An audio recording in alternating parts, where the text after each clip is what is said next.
Good morning बच्चों। आज हम करेंगे आपकी 7th क्लास की बुक वसंत का लेसन नंबर 3 हिमालय की बेटियां। हिमालय की बेटियां नागार्जुन के द्वारा लिखा हुआ एक शेष निबंध है। 1947 में नागार्जुन ने अपनी हिमालय यात्रा के समय हिमालय और उससे निकलने वाली नदियों को नज़दीक से देखा और उस समय उन्होंने जो अनुभव किया उसे अपने शब्दों के माध्यम से इस पाठ में लिखा है। लेखक ने हिमालय को एक पिता के रूप में और इससे निकलने वाली नदियों गंगा, यमुना, सतलुज को उनकी बेटियों के रूप में प्रस्तुत किया है।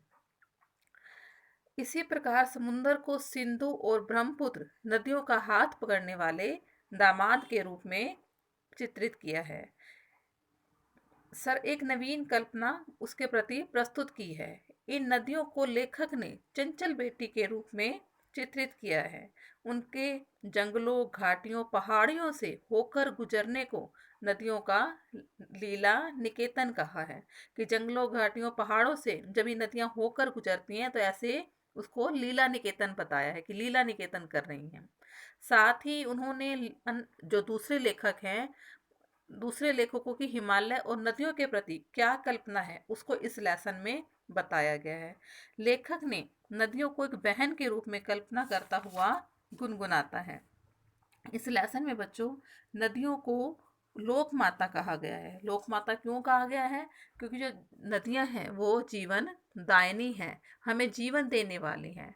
भारतीय संस्कृति में नदियों को माँ का स्थान भी दिया गया है क्योंकि नदियों से हमें जल मिलता है और जल जो है मनुष्य की अनिवार्यता है, जरूरत है।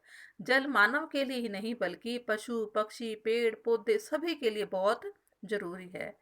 यह जल हमें नदियों, सागरों, झीलों, तालाबों, वर्षा आदि से प्राप्त होता है।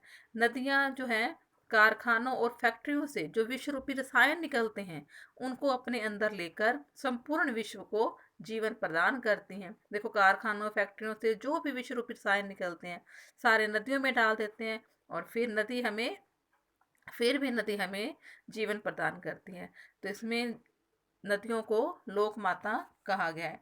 आपने इस लेसन के क्वेश्चन आंसर राइट भी करने हैं और बच्चों लर्न भी करने हैं।